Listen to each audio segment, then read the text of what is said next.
చెప్పాడంటే చేస్తాడంతే. రాజకీయాల్లో మాట ఇవ్వడం సులభం, కానీ ఆ మాటను తూచా తప్పకుండా నిలబెట్టుకోవడం కొందరికే సాధ్యం.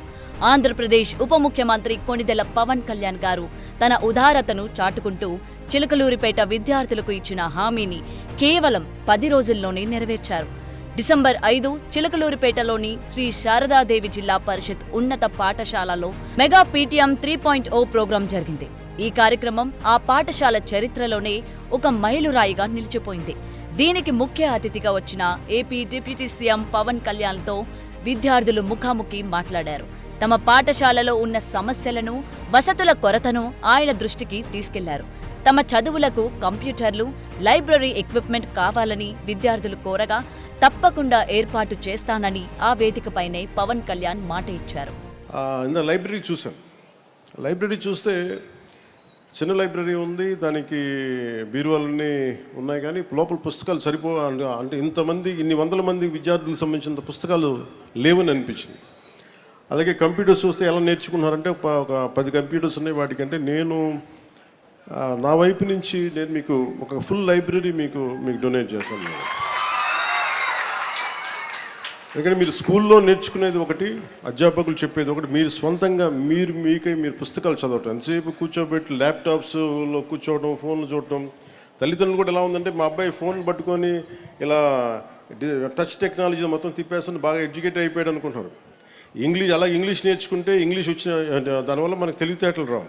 ది క్రియేటివ్ కెపాసిటీ, ఇన్నోవేట్ చేయగలిగే మైండ్, ఇవన్నీ రావాలి అంటే మటుకు చాలా మల్టీ టాలెంట్స్ కావాలి. మనకి మల్టీ టాస్కింగ్ చేయాలన్నా, అందుకని దానికి మనం స్వయం శక్తితోటి చదువుకోవడం అనేది చాలా ఎసెన్షియల్. అపార్ట్ ఫ్రమ్ మన పిల్లలు మన టీచర్స్ నేర్పించేది కాకుండా.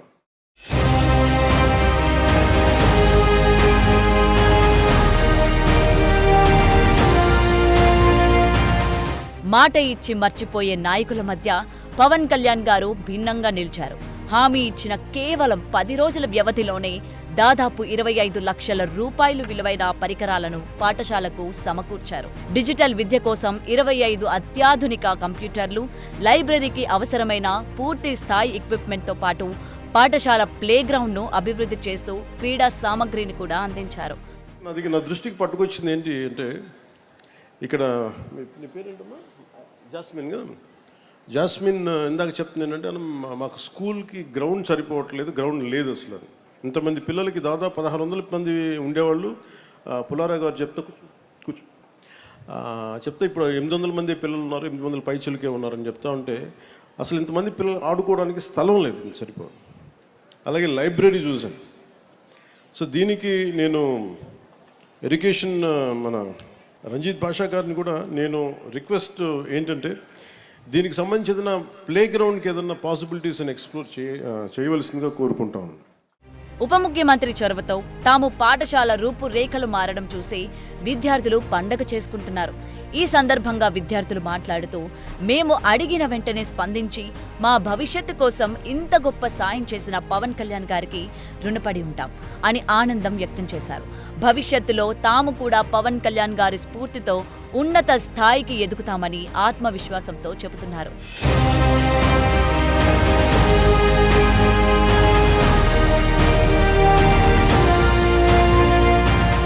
ఈ అభివృద్ధి పనులను వేగవంతం చేయడంలో సహకరించిన స్థానిక ఎమ్మెల్యే ప్రత్తిపాటి పుల్లారావు గారు, పంచాయతీరాజ్ శాఖ కమిషనర్ కృష్ణతేజ్ గారు మరియు జిల్లా కలెక్టర్ శుక్ల గారికి విద్యార్థులు మరియు పాఠశాల సిబ్బంది ప్రత్యేక కృతజ్ఞతలు తెలిపారు. అడిగినదే తడువుగా విద్యార్థులకు అన్ని సమకూర్చి, రాజకీయం అంటే అధికారం మాత్రమే కాదు, బాధ్యత అని పవన్ కళ్యాణ్ మరోసారి నిరూపించారు.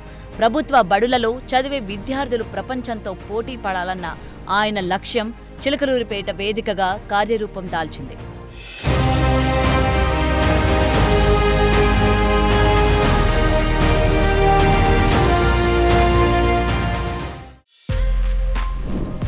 For more videos like this, subscribe Big TV channel.